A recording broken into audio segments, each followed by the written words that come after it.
Oh gosh, get over here. Hey guys, hope everybody's having a great day. I'm gonna try not to make the rookie mistake and go over here and do something to my YouTube over here. Hope everybody's had a great Friday. We've had nothing but we've had some rain down here. Oh, rookie, stop. All right. Pause. That's always a blessing. That's a blessing when that happens. Definitely. I don't think I've ever done a stream where that has not happened. So it happens to everybody. But appreciate everybody showing up tonight. I've got a great friend of mine, Mr. Chris. He lives out on the left coast out in California. He is known as the Thrift Shop Hustler on the YouTubes. We're going to do a deep dive into Chris. We're going to do our best to stay away from reselling. If we dip into it, it may be okay. But hey, Killer Whale, good to see you, man. But I've got some questions, just like if you were here the other night when we did it with Rev Resale. We're going to go through some questions. I've got a couple extra questions. Some of them are going to be the same, but we're going to do our best to learn something about Chris that maybe you don't know. Maybe you connect to Chris on a different level. You know, I think watching people's YouTube channel is all about connecting with the person you're watching. I think that's the goal of doing these, is kind of get everybody connected to these people. So let me go through and say hello to everybody real quick before we get going. Yeah, for sure. Let's see. Landshark Picker Live. That's me. John was first. Mr. Nevermore Antiques. Yeah. John's a great guy. I talked to him a lot more than I should have, I guess. Oh, how's he doing? Is he still doing his shop and everything? Yeah. He's doing really well. I think he's still shut down, but he's done a couple interview style streams lately and is really getting in some traction on his pre-recorded. So he's making a lot of progress on the tubes. Todd, the Flippin' Hustler, he's on the schedule for next week. I'm gonna do one of these with Todd. Todd's a great guy. Cool. I don't know if you've seen him before or not. Who else? Sweet Texas Finds. She's another one. Found her on YouTube and been talking to her quite a bit. We've got some good connections. She's on the schedule as well. That's already on this challenge schedule. Tanya Brittingham, good to see you. Hadn't seen you in a while. Mr. Dusty, Alabama Pickers. Who else? Anybody else? Nikki T. That's Rev Resale's wife. She's a lot of fun. She's getting out into the chat a lot. Cool. Money from Mars. Good to see you, man. Maggie Doodle. Good to see you tonight. Anybody else? Alex, Fat Man the Flipper. Good to see you, man. Alex is a trip. He's a lot of fun to hang out with. I don't know if you've seen any of his videos or not. But oh, absolutely. I think probably one of his classic videos was when the whole Popeye's chicken sandwich. Oh, it was great stuff. Alex is Mr. Creative. He's got his creative juices are flowing. Yeah. Mary McQueen, good to see you, my friend. Oh, Mary McQueen. Yeah. Yeah. I know that name for sure. She's awesome. Killer Whale. Killer Whale's got a live stream. He does. He goes live a lot. Jump in. Just a great place to hang out and meet new people. Yeah, Gary. I don't know how many. A lot of people probably know Gary, but I know people have probably talked about it. When I always saw Gary in chats, I thought that he was this 40, 50, 60-year-old man somewhere. Right. And he jumps on somebody's live stream. I'm like, wait, Gary, you're like 35 years old. Who are you? Is this the real Gary? Yeah. But that's just the internet. Justin? Yeah, that's just the internet age. You know, everyone has a lot of knowledge in different types of things, and you think, oh, well, this person's has so much knowledge on something, they must be, you know, ancient, you know, like a wizard or something. Exactly. Jennifer Hayes, good to see you. Tesla Picker, what's up, man? Well, I definitely appreciate all y'all coming in and spending a little bit of time with us tonight. Like I said earlier, we're just going to try and learn a little bit about Mr. Chris here. If y'all aren't subscribed, I believe I dropped the link to his channel down in the description. And actually, wait, before we get too far, there is a cover charge to come into this show. Just like there was the other night. There's two things you got to do, and it involves no money. It takes 2 seconds worth of effort. I need you to go over there and hit that thumbs up button. That's the first thing you got to do. And the second thing I need you to do is I need you to share it out somewhere on social media. That's all you got to do to stay in the chat. But cool. So, family clips. What's up, Joe? Go ahead. Yeah, we got I was gonna say we have a pretty good active chat here. Oh yeah, for sure. That's awesome. So we're gonna start this one. I was telling Chris before I started, I think I'm gonna start all these off the same way. I've got the list of questions, but the very first question I think is gonna be the same on every one. So if you're in the chat, you're gonna know what your first question is when it's your turn up here. What's one thing that you've never mentioned on a YouTube video, in a live stream, in a live chat that You don't think anybody would know about you. I'm not talking deep, dark secrets. Whatever you're comfortable sharing, something cool, something odd, whatever. Right. Actually, I have a couple of them that are actually pretty good. Right. I was supposed to be in the Sandlot movie. I'm here in Burbank, California, and that's where they did the casting. And when I was 12, I was in Little League, and they sent all these flyers saying they were looking for kids and stuff. And I actually went in for the audition, nailed the first audition, and had a couple of callbacks. And then they gave me the script, and they said you're going to play Smalls. And so I was young. I was 12. I got this script, and it was the first time I ever been involved in something like that. And they gave me 2 months to study the script and do all that kind of stuff. Right. And my last audition, because there was one more audition in front of the director and the producers and stuff, I bombed.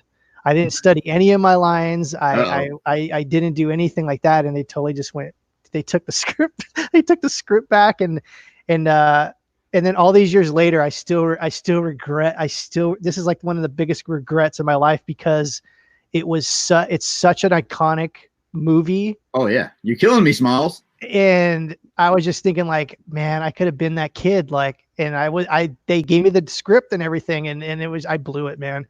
I was just young, and I didn't want to. It felt like homework to me, and it didn't feel fun. Right.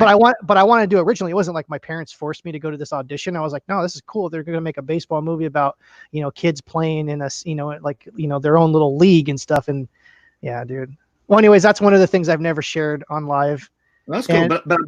But looking back on it, it was probably something you learned from. Yeah. And my wife, my wife knows about it, and some family members too. But it's funny because whenever that movie's brought up in social conversations or something, my wife looks at me and, like, I don't say anything, because it's still, like, to this day, one of my biggest regrets in my life. Well, I mean, we've all got regrets. We all make mistakes. It is what it is. Good thing is it looks like you moved on from it. And yeah, that's another thing I want to say is my wife was like, she always says, maybe what if you did land that role and then you ended up being like one of those, like, crazy drug addict actors that, like, OD'd or, like, had a terrible life just because the thing is, like, success doesn't mean you're going to have a happy life. Definitely. Or being, a popular YouTuber or having a lot of money is not going to give you, it's not going to bring you happiness per se, so it just, we're all on this journey, and we have all these, like, paths that we can go on. And it's just fun to talk about, like, God, I almost, the other one, do you want me to share the other one? This is it's kind of similar. So in high school, I was studying animation. We had animation as one of our electives. Right. And it was me and another guy that was the top of our class. And at the very end of the 1998 season, or the 1998 school year, when we graduated, we got an internship at Nickelodeon, which was a brand new studio down the street from here.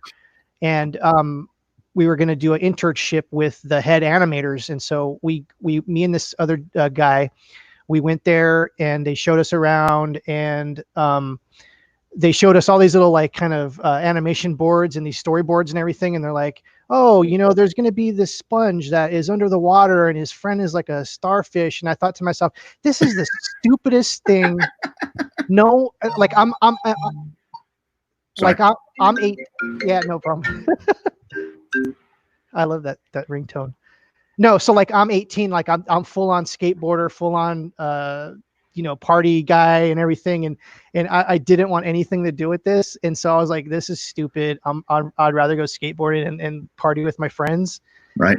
That show ended up being, like, the biggest cartoon show, like, ever, SpongeBob SquarePants, and I would have been one of the assistant to lead animator, which I think my other guy, I don't even know, but I think he got a full-time job there, and his career is amazing. And so it's just one of those things where it's just here's the thing for anyone who's young and watching this right now. If you ever have an opportunity, it doesn't matter what it is, just go for it. Just go for it.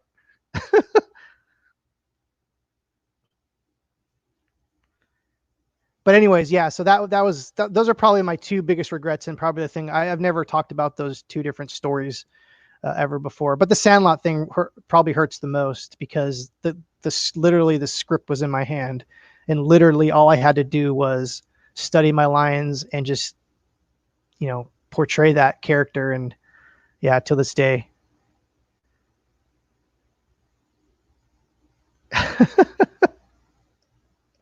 Sorry. No, it's all good. Like Exactly. That's the thing. Like, it's the time we live in, there's all these things that are just happening, and you got to kind of just like, go with the punches, man. Someone's probably going to call me. It's funny because you go live and no one wants to talk to you, but the second you push that live button, everyone and their mother wants to talk to you. Exactly. Well, I tried to ignore it twice, and it was the wife, and she sent me a text after the second time. She said, "Answer the phone." I'm like, okay, I guess it must be important. But that's cool. And I remember you talking about either both of those or at least one of them when we had our live stream. We did a live stream on Chris's channel. That's been about a year ago, give or take. Yeah. We had a good time then. That's cool. Life is full of experiences. Sometimes they're positive, sometimes they're negatives. Like you're talking about what if. I don't think you can live life in the what if. Yeah, exactly. Life is what you get out of it. You have experiences, you move on, Exactly. For sure. Yeah. So what was the first job you ever had? I told you mine, and I'm not talking about mine tonight. Well, technically, the first job I ever had, the first legitimate job where, I was paying taxes and everything was I was kind of the person that cleaned up after in a tanning salon. So like someone would go in the tanning beds and sweat, and I would be the guy that goes in there and cleans up all the yucky sweat and everything. But you might think that sounds totally disgusting, but when you're 15 and there's like hot chicks, like, California blonde chicks, you're just like, wow, this is like the best job ever. But I think about that and I'm like, God, but it was. Uh-oh. The internet's. Are you there? Can you hear us, Chris? Uh-oh. Frozen. Blink once if you're still with us, Chris. Same thing happened the other night. It was kind of gross now that I'm having problems here. Is that me? Yeah, you're back. You're back. Oh, okay. Yeah, because I'm out here in the secret thrift shop location. Exactly. That's cool. That sounds pretty neat. So along that lines, the first job, mine was similar to that, but I'm not going to go into that tonight. Okay. You told me before show, so I get it. Yeah. I know what it is. That's cool. You can keep that secret if you want to. Yeah, I will. I may have mentioned it before. I don't know. Yeah, you just throw it out maybe in the next show or something. Yeah. So first job. What about your first car? What did you have? And if it wasn't what you wanted as a first car, what would you have wanted it to be? Oh, that's a good question. I didn't start driving till I was 21. Wow. And my first car was a 1969 Beetle, and it was so beat up. I mean, the body was nice, but the inside interior and the paint job was just bad. And it was the first car I ever had. As a matter of fact, it's on a TV show. I was on a reality show. It was called Shifting Gears on the History Channel. And I posted this on my Facebook page every once in a while. Right. And so what they do is they take you out of your crappy car and they put you in like a really nice car that, people that just came out. And for me, it was the Nissan 350Z, which right. The convertible wasn't out yet. So I got to drive that. And so at 21, it's kind of funny because the first time I ever drove on the freeway was on that show. They said, okay, wow. Go and drive on the freeway with the car. I'm like, okay. And I'm like scared shitless, dude. And I'm like, oh God, I'm going to die. Cause it's like a sports car. Right. Right. But anyways, that was the first car I've had. It was a 69 Volkswagen Beetle. The car that do you remember Weird Science from the 80s? I remember the movie. I don't remember any of the cars in it though. If you're going the car out on that. Yeah. So there's a black 19. Well, I don't know what year it is, but it's a Porsche 928. It's the Porsches that have the flat hoods that the eyes, the lenses come up. Yeah. But anyways, that was like my dream car as a kid in the 80s and the 90s. I always wanted a 928 Porsche for some reason. I mean, when I look at that car now, I would never want to drive that car now. Right. But when I was a kid, man, that was the car I wanted. But I think it's more common to see teenagers not getting their license at 16. Really? Probably not a ton of people, but both my daughters got theirs at either 17 or 18. Okay. So it's probably not terribly common, but I think it's probably more common than people think. Yeah, for me, it was a personal thing. Like I didn't really have much money, so and my parents didn't really want to just give. I was kind of a crazy kid. Like I was kind of a party animal as a teenager, and thankfully I got that all out of my system. Now I'm like, I'm so straight. I'm pretty straight edge. I drink every once in a while. That's about it. But you know, when I was that age, I'm glad my parents didn't just get me a car and just said, here you go. It was good that I had to wait.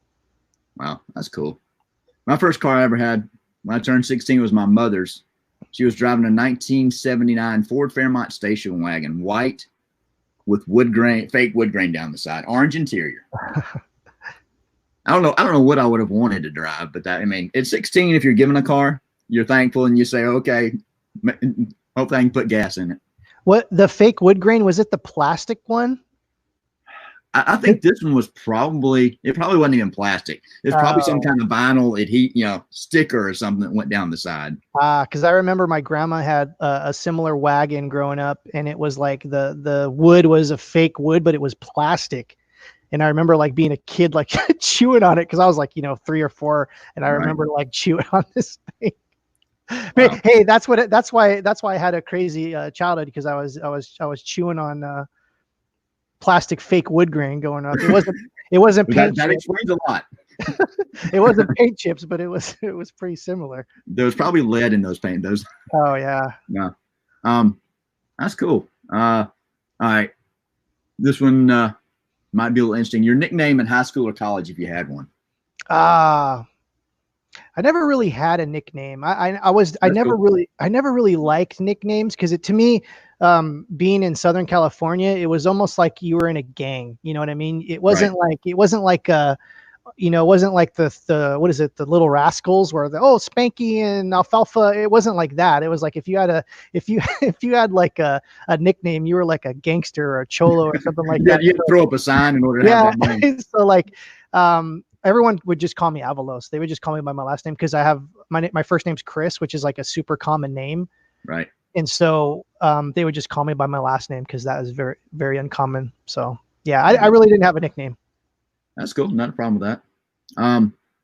I got a couple of these first and last, or things like that. I think I read one off to you in the pre-show, but first YouTube reselling channel. We're going to try and stay away from reselling, but first reselling YouTube channel you ever watched.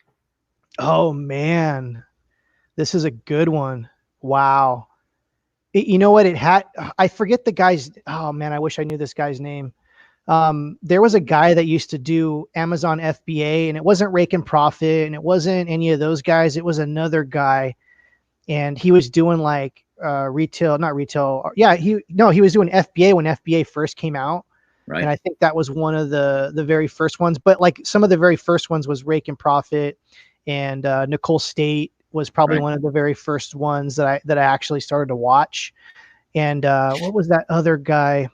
There's another guy that was part of the green room. He was like this kind of biker surfer guy. Daily Refinement, Chris. Yes. Bonafide Hustler. That was another guy. Yeah, that was probably one of the first people I watched. And that shows you how early I was. A lot of people that come into the community, they get pushed to the larger channels by default, But these guys weren't even large channels at that time. Right. That was the crazy part. But if you think back to that time frame, there was a 10th of the number of channels. It maybe even not that, Yeah, there was like no reseller content at all, to be honest. Yeah. I mean, there was, but I was like one of the first people that started to do the what sold on eBay videos. I remember that. And that look, it's like everyone pretty much does that to some degree, you know what I mean? And so, right. Yeah, it was almost like even like garage sale videos, people going to garage sales and things.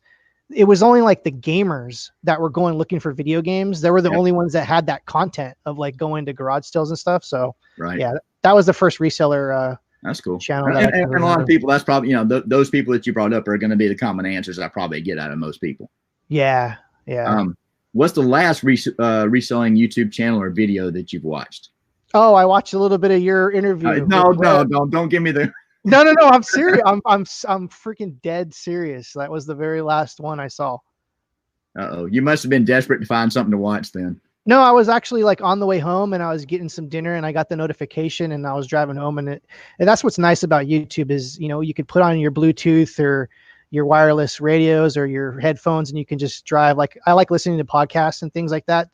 I'm not really a TV watcher, but I love like listening to like YouTube videos and things. But yours was the last one, like honest, legit. All right.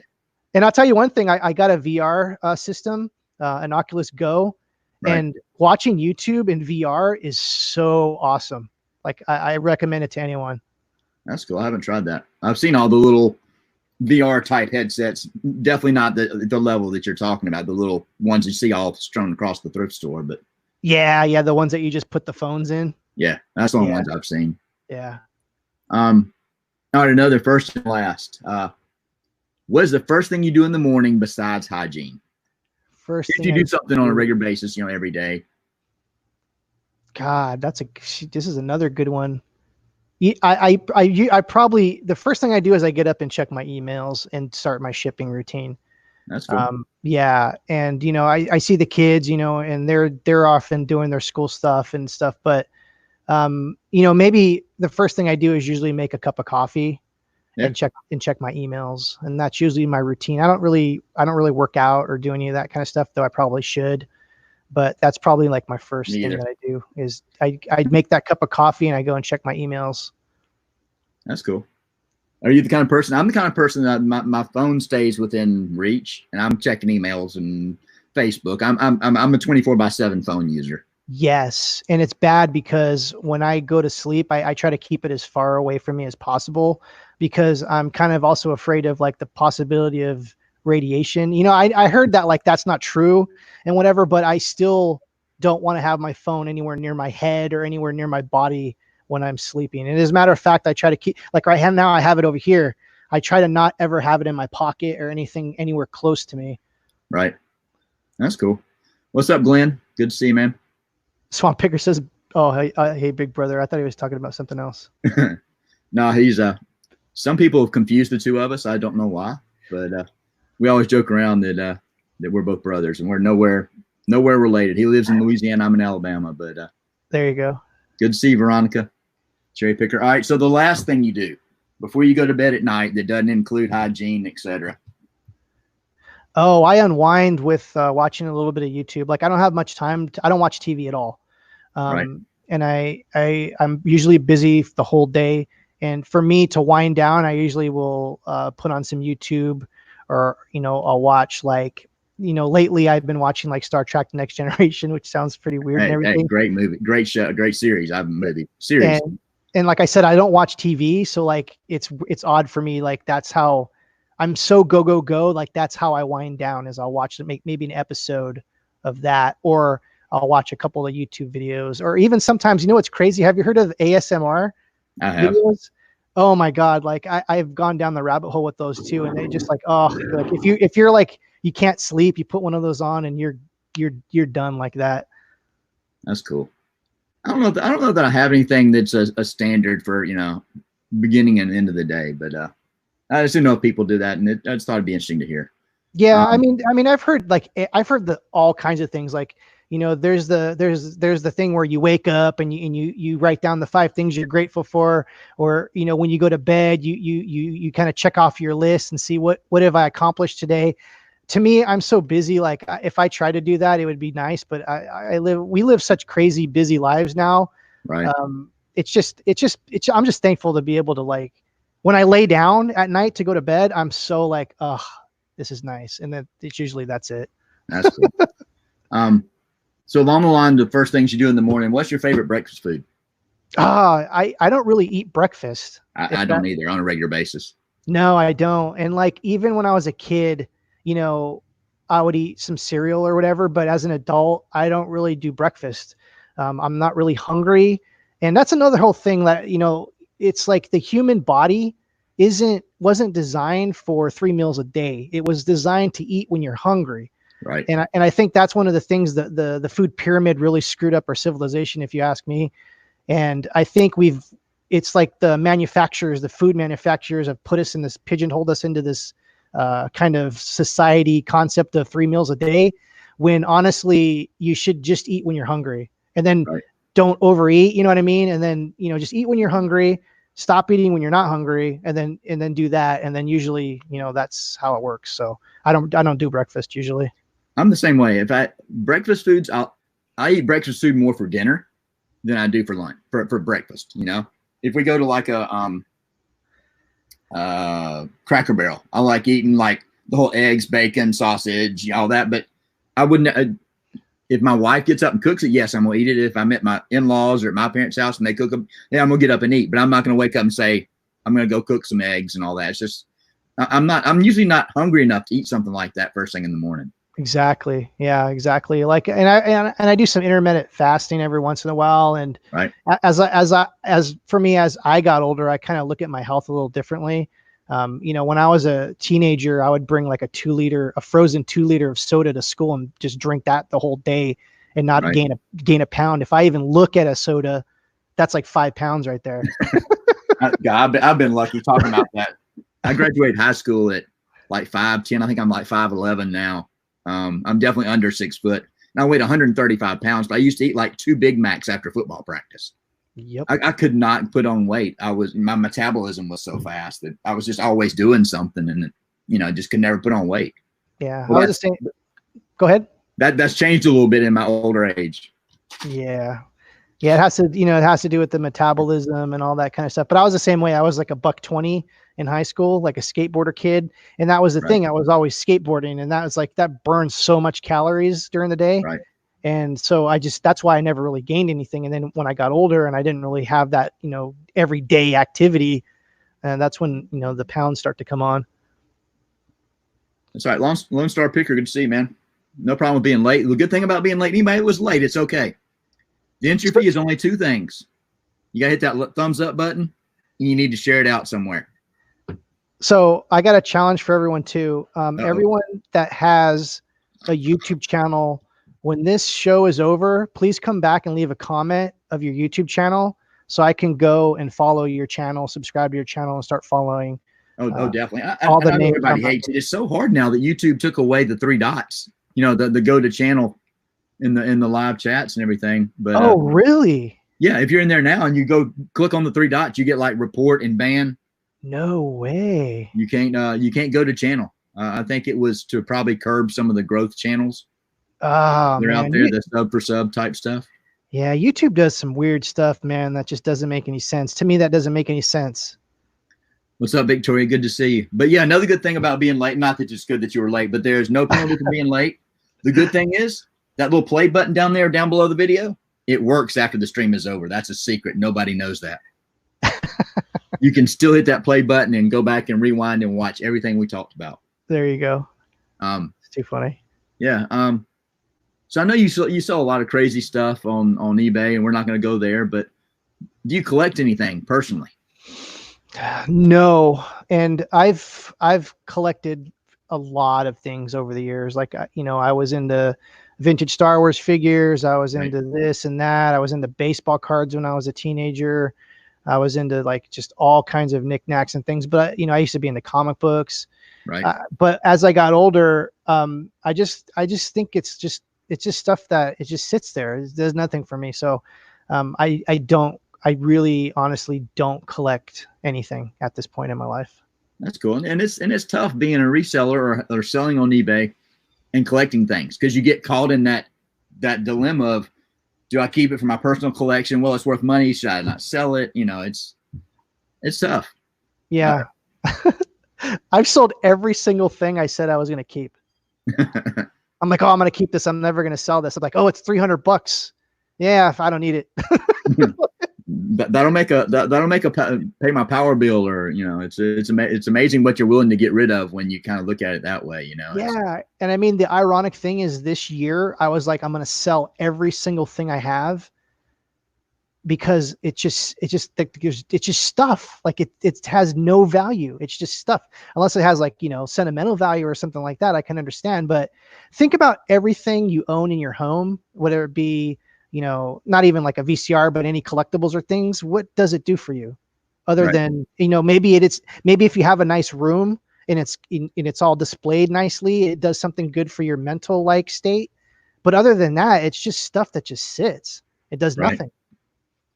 The value associated with something is only appreciated or understood when when you sell it. Sitting there really has no value.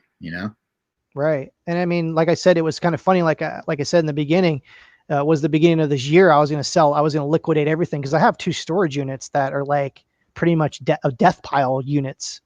So yeah, people have death piles. I have death units. Yeah. I've got death totes. I use those. I don't even know how many quarts they are. They're good size, about half of a lunchroom table size tote for my inventory and stuff. And I've probably got 8 or 9 of those laying around. But I know we're not supposed to talk about reselling stuff, but I will say the good thing about having death piles and death totes and death rooms is when you go back like 20 years, and 20 years sometimes, some of those collectibles like have gone up. So like for the most part, they're not going to appreciate in value, but every once in a while you put something away that you're going to sell and it's like skyrocketed in value. Oh yeah, definitely. And that takes a little forecasting and, having a little bit of knowledge if you're talking about toys or what to hold on to, what to sell immediately. It's a risky business though. Yeah, it is. Here's the whole hanging on to things game like that. Exactly. So my theory, well, it's not really a theory, it's actually proven, is everything's in 20-year cycles. So, vintage Star Wars figures, it took about 20 years before those started to go crazy. Video games, it took about 20 years before those started to go crazy. There's something that's out right now that you can buy really cheap that's going to be like worth crazy amounts of money in 20 years. I don't know what it is. I don't know what it's going to be, but history has repeated itself over and over and over and over and over again. So there's something right now that's going to be worth, Pokemon cards. If you get some of the very first ones that are graded, some of those go for hundreds of thousands of dollars. Wow. Who would have thought, like in 1999, that those were going to be worth a ton of money? Well, I think the deal with any of that type stuff, if you're talking 20 years is long enough for everybody to forget about things. And like sports cards back in the 50s and 60s, they were put in the dang spokes of the bicycle. Yep. They were just considered trash. They read, maybe they played some kind of game with them, and then they were just pretty much trash. They weren't really thought of as collectible back then. And that's why vintage cards are worth some money and the junk era is worth nothing, is because people didn't perceive them as being valuable, just like Nintendo games were not perceived as being valuable in the late 80s and the early 90s, when I was even starting to collect those in the late 90s before it became this whole thing. Right. But yeah, so like what can we think about now that's kind of like a disposable collectible that, that's the thing is like you could predict that stuff, but it's hard to do, or else everyone would do it. It's almost like playing the stock market. Exactly. That's cool. I think it's a challenge to figure that stuff out. I have a feeling it's probably not going to be Funko Pops, in my opinion, but no, it's not. I think that's too trendy of an item. The window is closed on that already. And I tell you, the most ironic part is I was collecting vinyl figures when those first came out, and I'm like, these things are so horrible and they're never going to go anywhere. And those same figures that I looked at that said that, they're worth like $100 or $200 a piece now. And there was shelves full of those things, man. Like, right. But those days are long gone, I think. Yeah, I think so too. And in the title of the stream for tonight, I put custom creator. And I don't know if it was on your Instagram or on your Facebook or somewhere. I think I don't know if you use one of the sets you can buy from Funko to do the customs, but you've done a couple of customs, haven't you? Oh yeah, like I was actually really well known in that community. One of the things is I used to repaint toys in the 2000s, the early 2000s, and I was actually made a pretty good name for myself. I did Funko, I did Amiibos, I did Vinylmations, I did Dunnies, I did a lot of different things like that. But yeah, I've done some customs and stuff, and I used to sell them and do very well, but that market is also a pretty crazy market now. Right. Here's a good question. We're going to try not to go too far into the the whole reselling thing, but we can touch on this. It's hard because that's what we right. do. What strategies are to figure it out? Where can one ready or keep up with trends ahead of time? I think it's just watching trends, seeing what people are selling. You know, if it's got value now, I think it's, you know, a lot of things will hold value. It's just you got to watch things over a period of time. You can't look at something within a 6 month period and say, look, Funko. I'm just saying Funko Pops. They had a 6 or 8 month, maybe a year's time frame where they were just terribly hot. You know, what are your thoughts? Yeah, it's hard to. That's what I'm saying is like you can't predict that stuff. It's like, how do you find trends? The only thing is like you kind of have your ear to the ground. Like, you know, right now, so like let's give an example. Like, so when Tiger King came out, you know how like crazy that was. Yep. So like maybe that would have been a good time to like start selling like Tiger related collectibles and things like that. And that's just kind of like a small example where like you see like that's not going to be a trend that's going to be a long lasting one, like a collectible. That's something that you need to strike when the iron's hot. And I think that's a 2 or 3 month gig probably. Right. Exactly. So there's going to be those that are, you know, flash in the pan things. And then there's also going to be the things that that aren't going to come in a tsunami. They're going to come in a trickle or like a raindrop. And that's the thing where you have to look at it at like in year kind of blocks and things, and be like, oh, these things people are starting to talk about these things, or maybe you notice like, you know, 10 years ago or 5 years ago, wow, those Funko Pops, people are like putting them on their desks and there's a lot of people with those, you know? And so it's just one of those things. It's hard to predict.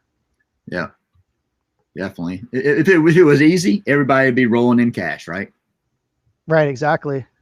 So let's try and get back on track here. I mean, I knew we would go off path a little bit. You knew cool. it.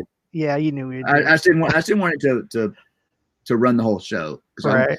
I want everybody to hear some of your answers to these questions and have conversations with to learn about you. So, I know I saw a picture on your Facebook. I don't know if it was at a hockey game or what, but I think your son had on like a Pittsburgh Penguins hockey jersey. Are y'all hockey fans? Do you?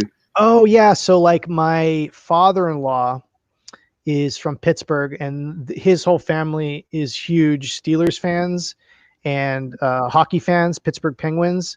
Right. So I was always a baseball fan. I've never really been into hockey, never really been into football, but I've kind of through osmosis became Penguins and Steeler fans. That's cool. So if that makes any sense, but yeah, that's where that whole thing is from. I'm more a baseball kind of guy. And that was one of the other questions I had on the list was, what is your favorite sport? So baseball. Are you along the same lines? Are you a Pirates fan? Well, who's your favorite baseball team if you had to follow one? Oh no, I love the Dodgers. Like I'm here in Los Angeles. I'll be a Dodgers fan till. And the thing is, like here's the thing. Like I'm not really a fan. I like the Dodgers. I used to be a pretty good fan in like the 90s and the early 2000s. But just like collectibles, and this is gonna really hurt some people's feelings right now. And I really apologize. To me, sports is such a waste of time. Like I would rather be doing something else, like productive, trying to, you know, better myself or better my pocketbook, or like learning about something. Like, trust me, I love sports and I see the value in it. I definitely do. But for me personally, I see it as like, we don't really have much time here. You know what I mean? And so to me, it just seems like, but trust me, I love going to a baseball game, sitting and doing nothing and like watching, you know, like eating a hot dog and enjoying the atmosphere, but sitting at home watching it, that just doesn't do it. And trust me, I love baseball. That just, to me, I'd rather be doing something else. And I apologize if I offend anyone on that. Oh, it's a totally different deal talking about at home versus sitting in a ballpark. Oh, definitely. It's like watching a concert on YouTube versus being on the front row of a Grateful Dead concert, for example. You know, it's just not the same experience. I think a lot of that stuff is just what it is. I think it's the way a lot of YouTube is turned too. It's 75, 80, 90% entertainment. Yeah. You know, that's it. You know? You see what some of the most popular YouTube stuff is, you're like, really? But like you said, it's kind of like fast food. It's candy. You know what I mean? It's like eye candy, ear candy, and it's just entertainment, you know? And so, yeah, I see what you're saying. Right. That's cool. Covered that. What kind of hobbies do you have? What do you do outside of work, life, family, eBay, video production? What? Man, this is going to be so sad, but I really don't have any hobbies because I've done so much in my life. Like, I used to do art. I used to build websites. I used to do all kinds of different things. I used to skate all the time. And right now I honestly don't have hobbies. I honestly spend most of my time either reading about entrepreneurship or kind of just kind of things like that, how to build businesses. And yeah, it's very sad. Like, I really don't have much time to even have hobbies. I really don't. But I've had so many hobbies growing up. It just now, like, I really value my time a lot more than anything else. But yeah, Cool. I honestly don't have any hobbies. I can respect that. That's cool. Sometimes it's just, there's not enough hours in the day for some things, and you gotta set your priorities. And it sounds like that just was something that was further down on the list potentially. Yeah, I think maybe I'm having a midlife crisis. Everything, I swear, like, listen to me, like, I don't have any hobbies. I hate sports, like, everything just seems like so like a waste of time to me. So hey, everybody's different, Yeah. I can't point the finger and say, no, you should be doing something. Right. We've always talked in reselling and all that is everybody's got a different approach to everything. What works for me might not work for you. What works for you might not work for me. It's not to say one's any better or any worse, Oh, I got a hobby. I'm a workaholic. Hey, that's cool. Nothing wrong with that. Yeah. What about favorite video game of all time? Oh, man. Yes. Like, I played so many video games in my life. Sorry, got to be one answer. No, this is easy. SimCity for Super Nintendo. Really? I played the original one that was on Mac or PC in like 1989. Yeah. But the SimCity series is definitely my favorite game of all time for sure. Because, and like I said, I love to micromanage. And basically anyone that doesn't know what SimCity is, you get a city and you have to build it to this metropolis from a dirt town. Right. And so you have to regulate all the kind of bills and the electricity and the traffic and the crime. And to me, SimCity is probably one of my favorite games of all time. That's cool. And there were so many that spawned off from that original, Someone spotted Gumby. Uh-oh. Gumby, damn it. I'm Gumby, damn it. Wow. That's cool. Getting down towards the end of my list. What about favorite vacation location for the family? You picked up and went somewhere right now on vacation for a handful of days. Where would you go? Man, probably Malibu, and that's probably 45 minutes from here. Malibu Beach is probably one of the to me, one of the cleanest and most beautiful beaches. I've never been to Tahiti. I've never been to Hawaii. So I can't give you I can't say oh, I'd love to go to Hawaii, but cause I don't know, I've never experienced it, but it's a lot of fun. Yeah. So I've heard it's great. So to me, I love Malibu, which is a nice place to hang out. That's cool. Along the same lines of that, what would you do with your family if you had to leave the house and could spend no money? Oh, that's a great question. Probably go to the park or go hiking or go out in nature somewhere. Cause that's one of the things that's nice about living in the United States is we're free to kind of go, anywhere we want, sorta, if sure there's there's private property and things like that. But in Southern California, there's so many places. Even everywhere in the United States, there's so many places you can just go for free other than, you have to drive and spend gas, money on gas or whatever. But, right. Parks and all that stuff, there's tons of that stuff around locally that you could probably walk to, but yeah. So I would say just go out in nature. That's cool. Yeah. I've been out to California a good bit. It's been a long time since I've been out there.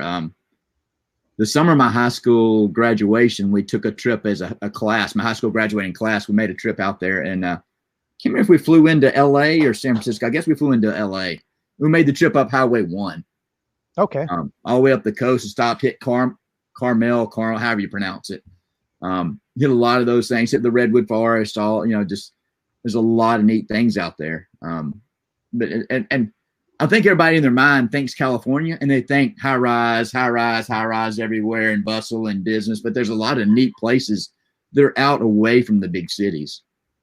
Yes. And even outside of Los Angeles, there's a lot of, I mean, even in Los Angeles, there's some, there's some nice places. We have Griffith Park that's right here. That's right next to Los Angeles. That's a pretty big foresty kind of area. There's all kinds of mountains around the area, but yeah, you're right. California is actually a really, really huge state. I haven't been to Redwood Forest yet. I really want to go check that out. I heard that's really cool.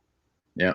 We, the second time I went out there, which was, gosh, maybe that same summer, but later in the summer, I spent a week at a camp up in around Mount Shasta, which is way up north. It's about 4 hours north of San Francisco.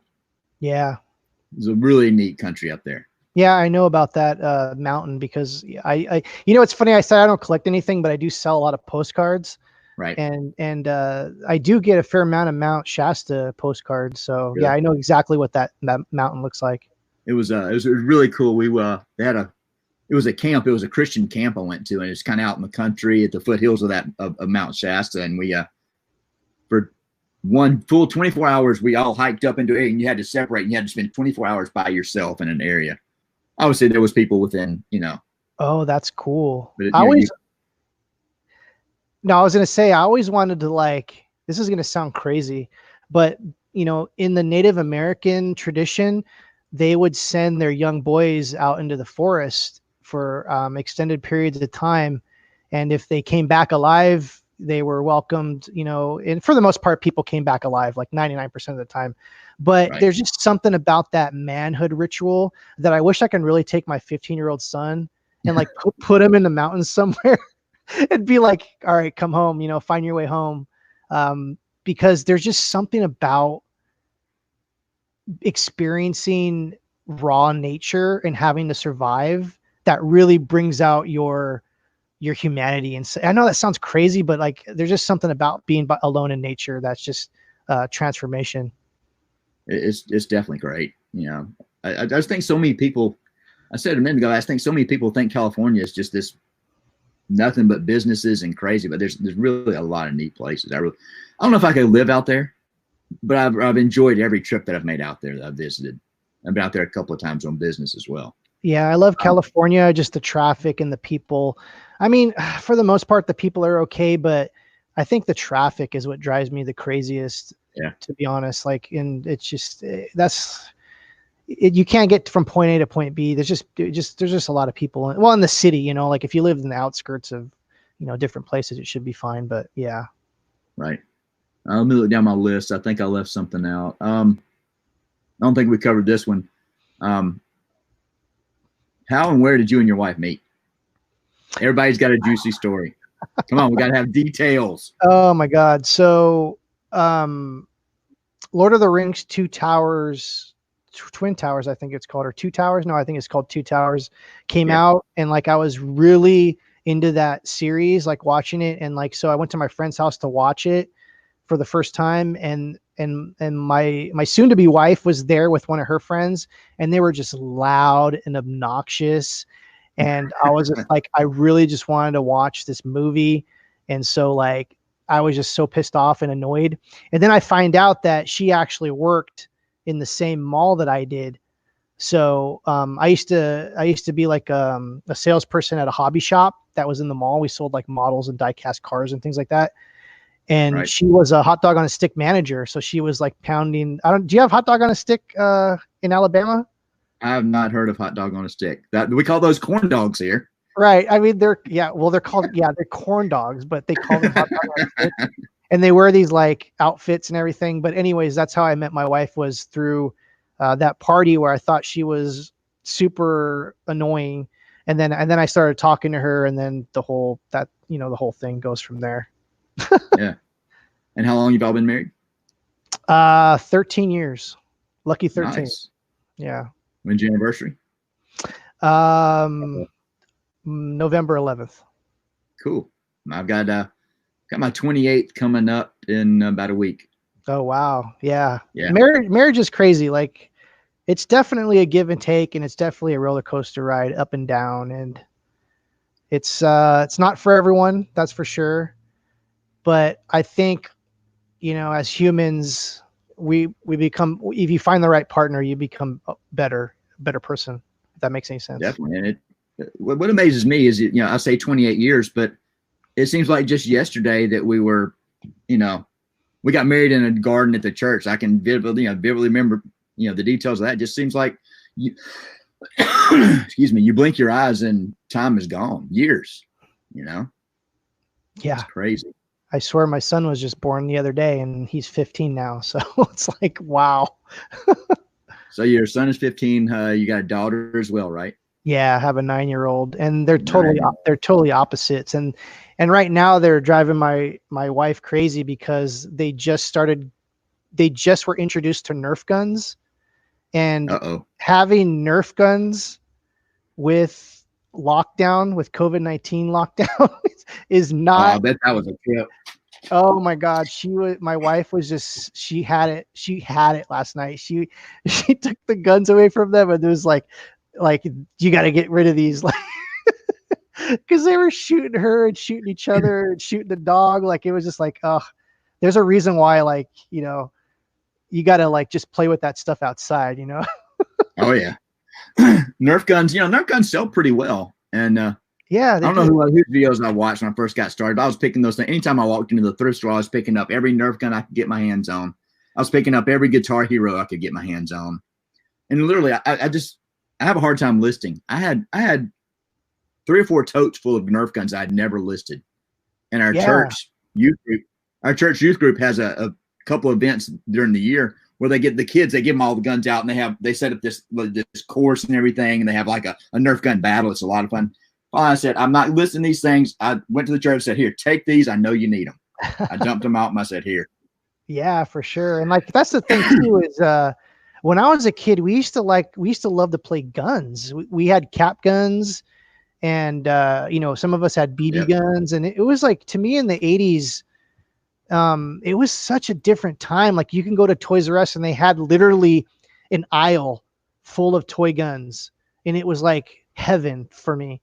And then we used to play like cops and robbers, and in the 50s it was like, cowboys and Indians, and in the 70s and the 80s it was cops and robbers. And like, now, right, you give a kid like a toy gun and like everyone freaks out. You're like, dude, it's a toy gun. Like, and it's green. It's like bright green. It's like, when I was a kid, there was someone that got shot because the guns were like black. They looked like real guns.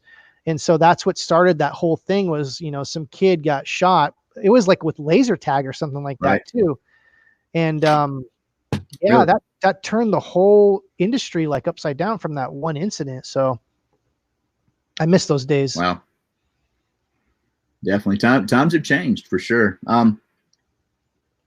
Anything in the chat that y'all would want to ask, within reason, that y'all would want to ask Chris? He said before the chat, before we started the stream, he said I'm an open book. He may regret that, but anything y'all got in the chat that y'all want to know? I like how you said within reason.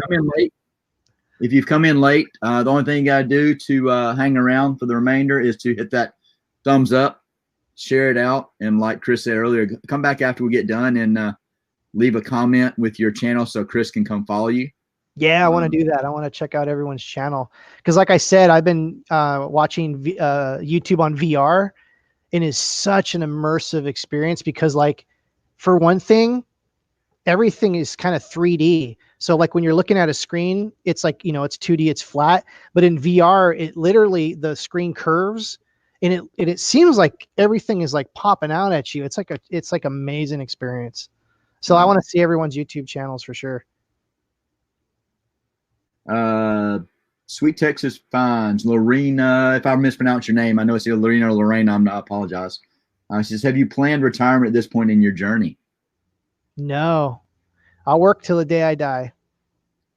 I had a lot of plans for retirement monetarily wise, when I was working full time, and then lost my job, and a lot of that money was used to pay bills. So yeah, don't feel bad. I had a ton of Bitcoin early on, and I had to sell it to pay bills. And now, I wouldn't be like filthy rich or anything, but that would definitely be college tuition for sure.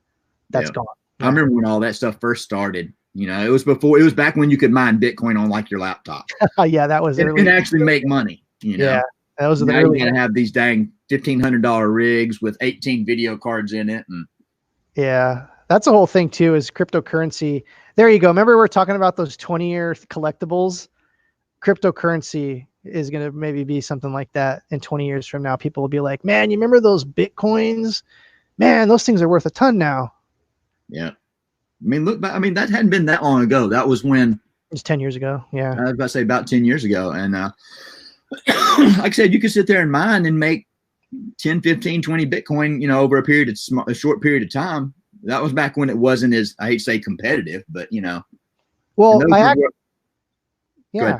No, I was gonna say, pardon to interrupt, but I do the social media for a blockchain card video game company, and it's basically like Pokemon meets Magic the Gathering, and it's basically like virtual. It's basically cryptocurrency cards where you basically own the digital versions of the cards and you get to play in battle and things. It's called Splinterlands, and that.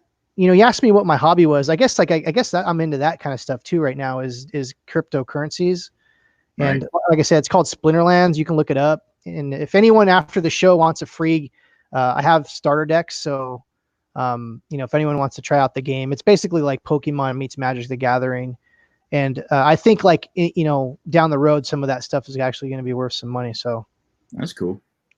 I think you've got either that on one of your channels or a link somewhere. I know I did a little bit of reading, trying to catch up on who Mr. Chris was before we really got into this. But yeah, I've put my toes in so many things, and I mean, probably that's why I'm so burnt out, maybe, and nothing excites me anymore because I feel like, you know, I just turned 40 this year, and I feel like I've done so much already, and I know there's a whole huge world out there, but it's like I've lived a good life, and I've done a lot. And so like, I'm just, you know, at this point, just kind of looking back and kind of seeing where I've been and where I'm going. And maybe I am having a damn midlife crisis. Time to go buy that Porsche you were talking about earlier. See, like that, the thing is like here, it's just a car like that wouldn't do anything for me. Yeah. Excuse me. Well, that's all I had. Do you have anything you wanted to? Yeah, there was anything coming up on your channel or anything you got going on? I know y'all done a couple of the streams talking about merch and stuff, right? Yeah, we were. I was doing net gaiters. Actually, I thought I had one right here. No, I don't. It's gone. Yeah, I was kind of customizing net gaiters and selling them on Etsy. And like we've talked about before in the past, I'm definitely a reseller that has, you know, I do Amazon Merchant Fulfilled, Amazon FBA, Amazon Merch by Amazon, Etsy, Mercari, like numerous like different forms of revenue streams. And I think that's important if you're a reseller and you're finding yourself stuck, like not making a lot of money. There's so many other platforms and different things that you can do where you have those different eggs in the basket. Where if eBay one day goes you know sideways or whatever, you have Mercari or you got Amazon Merchant Fulfilled. So yeah, I do a lot of different things with that kind of stuff. That's cool. So and we didn't even touch on your eBay stuff. Like I said, we were trying to stay away from the reselling stuff, but it's cool. So you actually work for the American Cancer Society, right?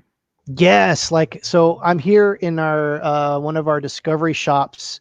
We're closed right now due to, you know, the situation that we find ourselves in the retail market. But my office is right behind me. And so I'm here in the office. But yeah, I am the e-commerce manager for the American Cancer Society. We have an eBay store. It's cancer.org/eBay. So if you want to check out our eBay store, money goes to fight cancer. And this is literally my dream job. I've been doing this for about 2 years. I was in post-production for 15 years doing video editing, and I love that job too. But I'm passionate about this. It kind of does two things here for me.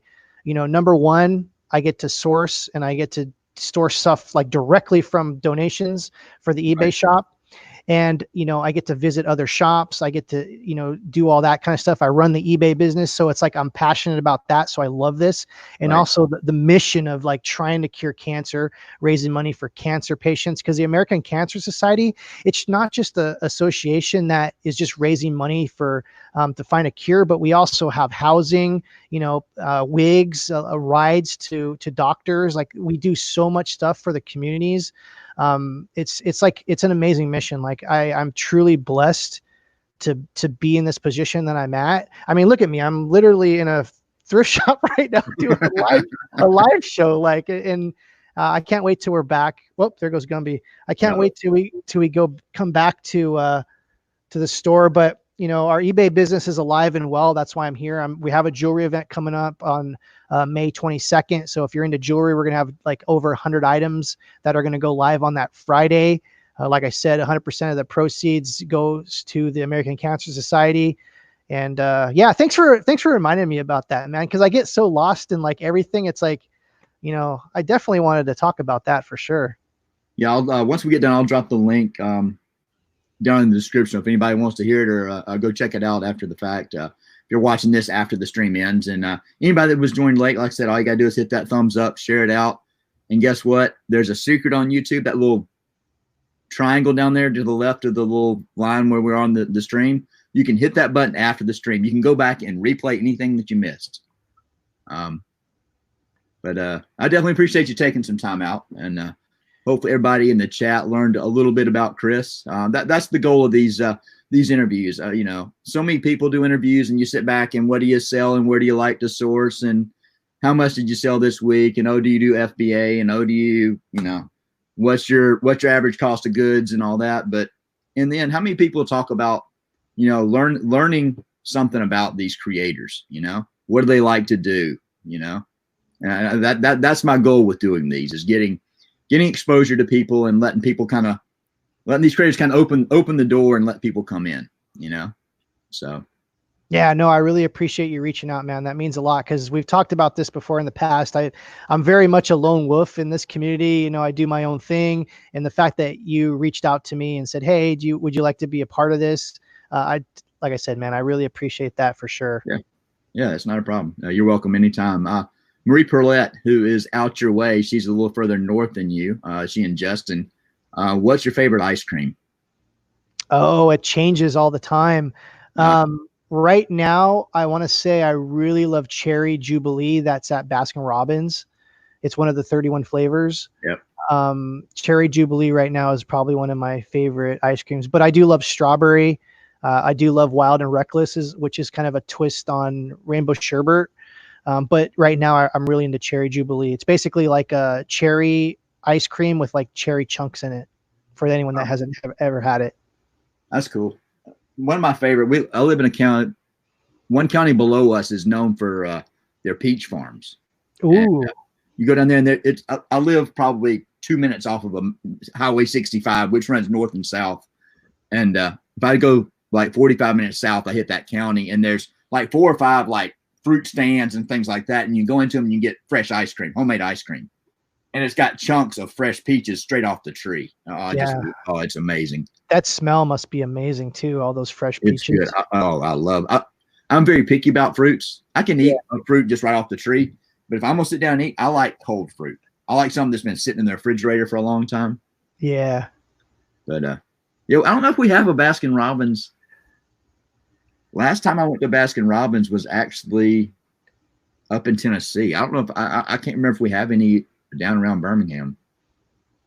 But Justin says, thanks for being a part of the fight for the cure of cancer, Chris. Oh, I'm glad. I love this job. Like, I really seriously hope I can retire doing this. And even when I retire, I'll still be doing this. Like I said, I hope everyone that's out there finds their dream job. And I can legitimately say I found my dream job. And if I won the lottery tonight, I would still find a way to like be a part of this organization. Like, that's cool. Yeah. And having that attitude, that approach to it probably makes your job a little bit easier.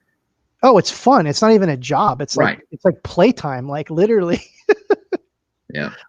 That's I mean, cool. Sure, it's work. I got to do listings and I got to manage, some employees, and I got to deal with the business end of everything. But this is what we do and this is fun. Like, I love it. Right. That's cool. Sounds like it's a good mix. Yeah, for sure. Well, that's cool. I know you got a lot of things to do, and I definitely appreciate you taking the time out of your evening to spend a little time with us. And I appreciate every one of you that showed up in the chat. Hopefully you learned a little bit about Chris. If you're not following Chris right now, then you better get over there and do it, because he's got some good content. Chris is a wealth of knowledge. He sells some crazy stuff on eBay. He's a lot of fun to hang out with. But yeah, y'all hit thanks. that thumbs up. Yeah, y'all hit that thumbs up on the way out. And I've got a couple more of these already scheduled. Let me kind of give you the rundown of what I've got. You can look at this channel. I've got Todd, I almost said the Thrift Shop Hustler. No, Todd, the Flippin' Hustler. And I don't remember the exact days. I've got Todd. I've got Lorena, who is, and if I mispronounce your name, I apologize.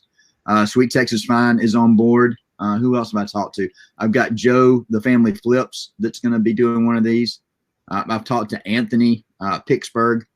Don't know how often they're going to be, but I've got a handful of them. They'll probably start being scheduled about a week out. So maybe on the weekends, I'll schedule things out for the following week. So make sure you're subbed here in my main channel and be looking for these. So I think we had a lot of fun. But everybody have a great evening, and I appreciate y'all showing up. Peace out. Get over there. Where's that button?